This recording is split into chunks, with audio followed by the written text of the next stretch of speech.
Back from the dead.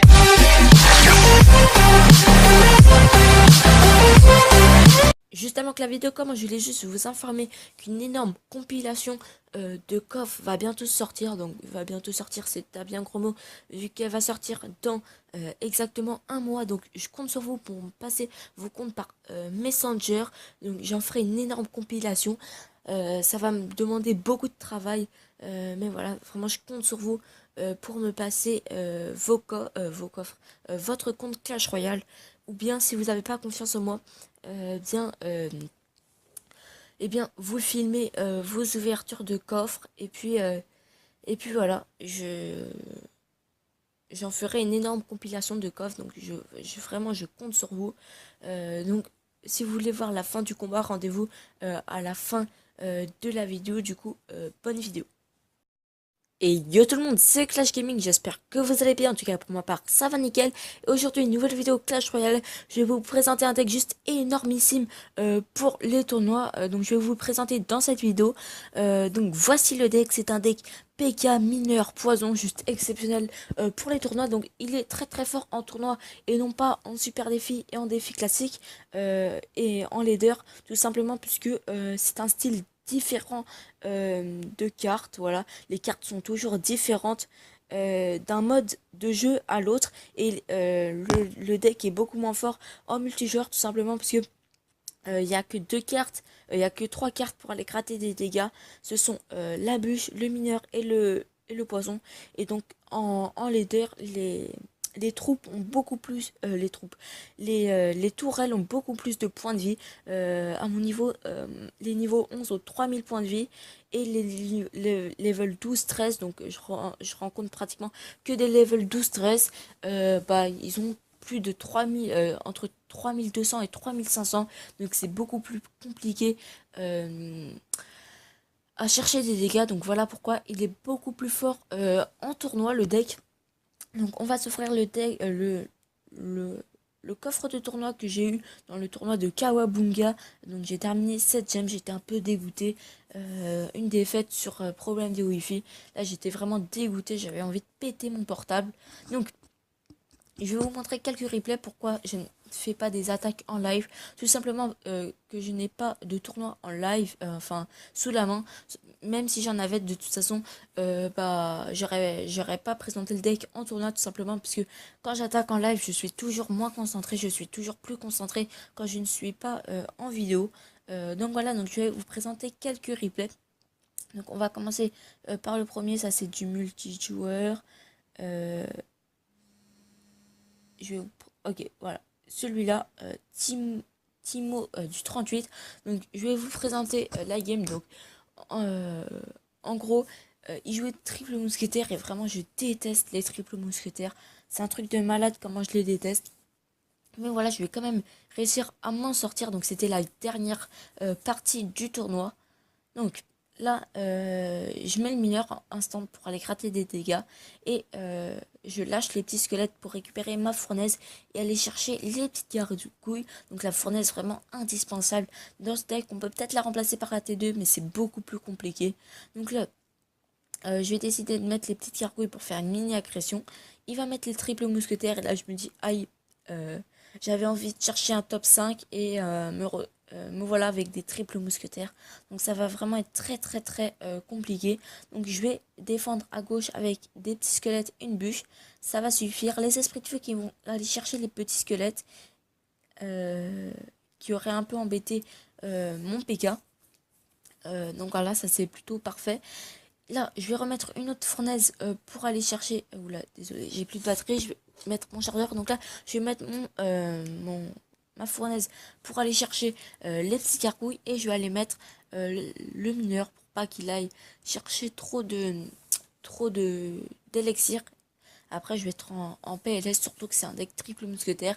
Et quand on a moins d'élixir que l'adversaire, alors que le mec joue triple mousquetaire, autant vous dire qu'on est mal. Donc là, je mets le PK pour défendre le bélier de combat. Il a fait le travail. Là, je vais mettre le poison pour aller contrer les triples mousquetaires.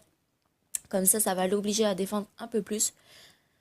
Voilà. il va mettre des petits squelettes. Là, il va construire une mini agression sur le côté gauche avec la mousquetaire et le chevalier. Il va mettre le zap, ça c'est plutôt bien joué. Du coup, je vais rajouter des squelettes plus une bûche. Donc là, la bûche qui est arrivée, pardon, un peu tardivement.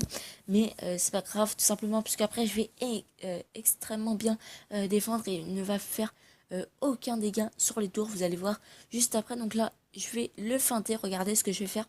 Je vais semblant de mettre le mineur sur l'extracteur et finalement je mets sur la tour. Du coup il va pouvoir aller chercher quelques dégâts et il va être obligé de mettre une bûche pour les esprits de feu. Je vais pareil mettre un PK pour aller défendre la mousquetaire de droite. Et là, comme il n'y a plus d'agression sur le côté gauche, le PK qui peut faire largement le travail tout seul, il est obligé de retemporiser. Et là, il se dit que ça va être très compliqué. Donc là, le mineur pour aller chercher l'extracteur. Là, il y a une agression, il est obligé de défendre. Il a plus la bûche. Il va très bien défendre d'ailleurs. Donc voilà. Donc là, le sorcier électrique, malheureusement, qui ne va mettre aucun coup. Là, il a trois extracteurs, pardon. Donc là, je savais qu'il fallait aller chercher la tour très rapidement. Sinon, ça allait être mort. Donc là, les esprits de feu qui vont aller chercher les mousquetaires, ça c'est plutôt bon. Les mousquetaires de droite, pardon, qui vont mourir. La mousquetaire de gauche qui va se faire gérer par les petits squelettes. Et puis là, je vais aller chercher quelques dégâts avec le mineur et les gargouilles. Il a rien en main, du coup, il est obligé de faire tanker le BD de combat. Du coup, il est un peu en PLS. La gargouille, quelques gargouilles frappent. Et là, c'est la fin pour lui. Plus qu'un poison, une bûche, et c'est fini. Même un poison, ça suffit. Donc voilà. Donc je suis un peu duré. Et puis c'est la fin. Donc de toute façon, j'allais mettre le PK, les gargouilles sur la gauche et c'était fini. Donc regardez le nombre de dégâts qu'il m'a fait. Il est passé une seule fois avec une mousquetaire et il a passé une deuxième fois avec une autre mousquetaire. Donc 2 coups de mousquetaire sur le côté droit et un coup de mousquetaire sur le côté gauche. Si c'est pas une belle défense, donc voilà, c'est vraiment un deck qu'on va gratter avec 3 cartes et on défend comme on peut avec le PK. Du coup, je vais vous présenter, je vais vous montrer la deuxième game. Donc contre les hauts, donc un deck golem. Contre les golems, c'est plutôt bon. Simplement parce que le PK est très bon contre les decks golems. Donc là, j'ai une très bonne main de départ. Je vais pouvoir mettre directement la fournaise. Et puis lui, il va mettre son extracteur. Donc je vais mettre mon mineur. Malheureusement, il va très bien contrer avec le sorcier électrique. J'aurais bien mis un poison, mais je ne l'avais pas en main. Donc là, je me dis, obligé, il joue un golem. Du coup, je vais préparer mon PK à l'avance. Je vais quand même mettre les petits squelettes pour pas que mes esprits de feu ou ma fournaise prennent de tarif. Du coup, là, je mets le PK, vu que je savais qu'il allait jouer le golem. Voilà. Donc, après, je sais qu'il avait les petites gargouilles et le bébé drag. Ça, c'était pratiquement obligé. Donc, je me dis pratiquement, c'est la victoire assurée. J'ai plus qu'à mettre un sorcier électrique et un poison. Et c'est la défense parfaite. Et regardez le fait de jeu qui va se passer maintenant. Il va mettre une foudre qui va toucher que la tour. À mon avis, il voulait toucher le sorcier électrique. Malheureusement, il l'a raté. Regardez le combo qui va lui faire perdre sa tour. Donc voilà, c'était vraiment le fait de jeu. Son foudre raté. Donc voilà, là je vais aller chercher la tour. Et puis il ne passera plus jamais dans cette game. Là la tour est à 2092. Elle finira à aller à 1800 ou 1700 je crois. Elle descendra pas plus bas la tour. Tellement ce deck a une bonne défense contre le golem. Donc là regardez ce que je vais faire. Je vais faire quelque chose d'assez étonnant. Il va mettre directement son golem. Donc je sais qu'il a plus d'élixir pour défendre son golem. Donc je vais mettre le PK pour aller chercher le golem. Je vais aller mettre le sorcier électrique pour aller chercher les gargouilles qui sont en train d'embêter mon golem. Le pépé dragon assez mal joué, vu qu'il aurait pu attendre et temporiser pour faire un énorme push. Mais voilà, il n'a pas assez attendu. Du coup, les gargouilles pour aller contrer le bébé drag. Le petit poison, voilà, mais ça c'était pas obligé, hein. Même sans le poison, j'allais défendre parfaitement, c'était juste, voilà, pour lui dire non, tu ne passes pas. Donc là, je vais tenter une mini agression sur le côté gauche pour aller chercher quelques dégâts. Il tente le tout pour le tout, mais malheureusement le PK fait le travail. Donc vous pouvez éventuellement remplacer deux cartes. C'est la fournaise par la T2 et le chevalier par le PK. Et troisième carte, on peut remplacer l'esprit gel à la place l'esprit gel à la place des petits squelettes. Donc voilà, là, je vais lâcher mes petits squelettes et je vais remettre mon PK. Je vais refaire dévier le golem. Et c'est toujours la même chose. Donc voilà, les deux tours sont à plus de 2000 points de vie. Donc voilà, excellente défense de ma part. Donc là, je vais vous présenter un troisième replay. C'était pour moi la game la plus chaude. Donc c'était la game que vous avez vue en début de vidéo. Donc si pardon, vous voulez connaître le résultat de cette game. Donc c'était un deck zap bait, plutôt un deck log bait, pardon. Log bait c'est bûche, log c'est la bûche et le zap bah, c'est l'électrocution. Donc voilà, ça incite à mettre la bûche sur quelque chose et comme ça on a la route libre pour le feu à gobelin. Donc là je vais direct mettre un mineur pour aller contrer, pour aller chercher quelques dégâts.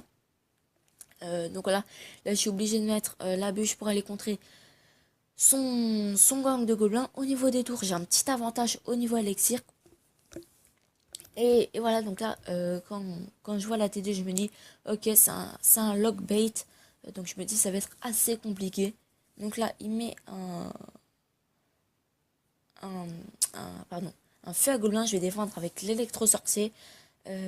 Donc la deuxième variante de son deck, c'est avec la roquette ou bien le poison. Donc moi, la variante que je préfère le plus, c'est avec le poison. Vraiment, le poison, excellente carte. Surtout contre les decks log bait, comme ceux que je suis en train d'affronter. Donc là, regardez, je vais faire une petite erreur. Je vais mettre les petits squelettes. Et enfin, c'est moi, je vais faire une erreur et lui aussi. Il va mettre le gang de gobelins pour protéger sa princesse. Malheureusement, pour lui, j'avais mon, comment dire, ma bûche. Du coup, ça a parfaitement contré. Là, l'électro-sorcier, pareil, pour contrer le feu à gobelin. Là, il n'y a plus besoin de contrer l'armée de squelette sur le côté droit. Tout simplement parce que y a les esprits de feu qui font le travail. Donc là, je me dis, la tour de gauche est plus affaiblie que le côté droit. Donc je vais décider de partir sur le côté gauche. Et en plus, ça va me faire un petit, comment dire, un petit avantage tout simplement parce que maintenant, avant la fournaise ne déviait pas le cochon, maintenant il peut dévier le cochon. Donc ça c'est parfait. Là je vais mettre un PK devant la tour pour protéger s'il met genre un gang de gobelins furtif, quelque chose comme ça. Donc là je mets un mineur assez mal joué. Ça je vous l'accorde, vu qu'il va mettre qu'un seul coup. Là je vais mettre un poison qui va être assez rentable pour l'armée de squelette. Il va être obligé de dépenser une bûche, même s'il n'était pas forcément obligé. Là, je vais replacer une fournaise pour aller chercher, enfin pour aller dévier le cochon. Là, je vais mettre la bûche qui va parfaitement contrer le feu à gobelin. Donc là, je me dis, ça va être compliqué. Ça va être compliqué tout simplement parce qu'il va me gratter à la princesse, au cochon et à la boule de feu surtout. Donc je me dis, va falloir vite prendre la tour et regarder après le prochain push, c'est vraiment le push fatal. Il n'aura pas les cartes suffisantes pour contrer mon push. Donc là, il va être obligé de dépenser une boule de feu. Donc je me dis, c'est faisable, c'est faisable. Faut juste pas que j'utilise ma bûche. Donc je vais l'utiliser ici pour le feu à gobelin. Il a essayé de me piéger, malheureusement pour lui, ça n'a pas marché. Et là, voilà, ça c'est l'avant-dernier push. Non, ça c'est l'avant-avant-dernier push, pardon. Donc là, le PK qui ne va pas encore frapper, il va mettre une princesse pour vraiment éviter le coup de PK qui terminerait la tour. Là, je vais mettre le sorcier électrique pour aller chercher la princesse. Là, je vais mettre le PK qui va encaisser les coups des troupes adverses et qui va aller chercher le cochon. Son feu gobelin qui va absolument pas passer. Et là, je vais mettre un mineur sort de poison malheureusement qui a été contré par la T2. Et là, prochain push, je vais le prendre la tour. Donc voilà, c'était vraiment le match le plus chaud. On va juste regarder son nombre de trophées avant de se quitter là. Donc voilà, désolé si vous avez vu des replays. J'étais vraiment... j'avais pas de tournoi sous la main, donc vraiment désolé. Donc là voilà, c'est la fin pour lui. Donc c'était la partie la plus chaude. Il n'était plus qu'à une boule de feu plus une bûche. Donc à mon avis, il a été un peu dégoûté à la fin de la partie, tout simplement parce qu'il a perdu moins 33 trophées. Donc on va regarder son nombre de trophées. Il est à 4313 trophées avec un record à 4952 trophées. Donc voilà, c'était pas un joueur dégueu. Surtout qu'il n'a pas des cartes très très fortes pour son niveau de trophée. Regardez, il lui manque 4 cartes alors qu'il a un record pratiquement à 5000 trophées. Donc c'est vraiment un gros joueur. Il est aussi dans un gros clan français. Donc voilà, on va s'ouvrir le petit coffre du tournoi. Donc c'est parti. Alors, qu'est-ce qu'on va avoir dans ce fameux coffre? 6 cartes et 1050 or. 8 mortiers. 26 flèches, 36 barbares d'élite, 64 squelettes, un bourreau. Je crois pas qu'on a récupéré les rares. Après, si on a une légendaire là, je suis le plus content du monde. Mais à mon avis, il manque des rares. Donc voilà, les rares. Donc des triples mousquetaires, c'est plutôt pas mal. Donc voilà, le coffre était assez bien dans l'ensemble, mais voilà, c'était pas assez en quantité. Donc là, on va donner une petite boule de feu. Donc la vidéo touche à sa fin. N'hésitez pas à lâcher un petit pouce bleu en bas de la vidéo. Si elle vous a plu, n'hésitez pas à partager, commenter. Et du coup, on se dit à la prochaine pour une nouvelle vidéo Clash Royale. Salut, salut.